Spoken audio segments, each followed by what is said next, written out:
എവിടെ എത്തി മുജാഹിദുകൾ? ഇസ്ലാമിലെ ഓരോ മത നിയമങ്ങൾ വെട്ടിമുറിച്ചുകൊണ്ടിരിക്കുകയാണ്. വിശദീകരിക്കാൻ സമയമില്ല.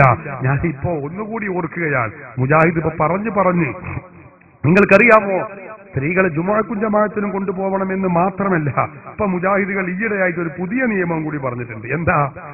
മുജാഹിദുകൾ സ്ത്രീകൾക്ക് ജുമുഅക്കും ജമാഅത്തിനൊക്കെ പോകണമെങ്കിൽ പഴയതുപോലെയല്ലല്ലോ, ഈ യാത്രാ സൗകര്യങ്ങൾ കൂടിയ കാലഘട്ടമാണ്. പഴയ കാലത്ത് നടന്നാ എല്ലാവരും പോയിരുന്നത്. ഇപ്പൊ അങ്ങനെയല്ല, ഇപ്പൊ വാഹനത്തിലാ. അപ്പൊ കാറിൽ പോകാം, അതുപോലെ ജീപ്പിൽ പോകാം, പലതിനും പോകാം. ഇപ്പൊ അതൊന്നുമല്ല. ലാസ്റ്റ് ഒരു മുജാഹിദ് സ്ത്രീയും മുജാഹിദ് സുല്ലമിയോട് ചോദ്യമാണ്. എന്താ ചോദ്യം? അല്ല, സ്ത്രീകൾക്ക് ബൈക്കിൽ യാത്ര ചെയ്യാമോ? ബൈക്കിൽ യാത്ര ചെയ്യാമോ? എങ്ങനെ? സ്ത്രീകൾ ഒറ്റയ്ക്ക് ബൈക്ക് വിട്ട് പോകാമോ എന്നല്ല, അതിലാർക്കും സംശയമില്ല. അതിപ്പോ എല്ലാവരും പോകുന്നുണ്ട്. അവിടെ അല്ല ചോദ്യം.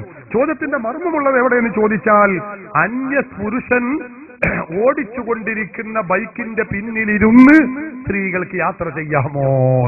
അന്യ പുരുഷൻ ഇതിങ്ങനെ ഓടിക്കുകയാണ്, അതിന്റെ പിന്നിൽ സ്ത്രീകൾക്ക് കയറിപ്പറ്റി പോകാമോ? സ്വാഭാവികമായ ചോദ്യം. മുജാഹിദിന്റെ വനിതാ മാസിക പുടവയാണ് എന്റെ കയ്യിൽ, അതിലാണ് ഈ ചോദ്യം. അപ്പോ ചോദ്യത്തിന് പ്രസക്തിയുണ്ട്. കാരണം സജീവ പ്രവർത്തകനായ അയ്യസുബുകാരന്റെ ഭാര്യയാണ്. അവൻ ഗൾഫിലാണ്, ഭാര്യക്ക് പള്ളിക്ക് പോകണം, വേറെ മാർഗമൊന്നുമില്ല. അടുത്ത വീട്ടിൽ സജീവ പ്രവർത്തകൻ അയ്യസമ്മുകാരനുണ്ട്, അവന് ബൈക്കും ഉണ്ട്, അവൻ ഏതായാലും പള്ളിക്ക് പോവാൻ. എന്നാ അതിന്റെ മേലാണ് ചാടിയിരുന്ന് പോകാൻ പറ്റുമോ? ചോദ്യം നല്ല പ്രസക്തം തന്നെയാണ്. അതായിരിക്കും അതിന്റെ താല്പര്യം. അപ്പൊ മൗലവിയുടെ സുല്ലമിയുടെ ഫത്വ നിങ്ങൾ ചിന്തിക്കണം. എന്താ ഫത്വ എന്നറിയോ?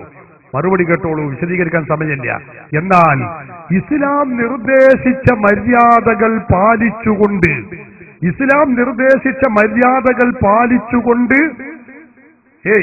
അന്യ പുരുഷന്റെ ബൈക്കിന്റെ പിന്നിലിരുന്ന് യാത്ര ചെയ്യുന്നതിന് യാതൊരു വിരോധവുമില്ല.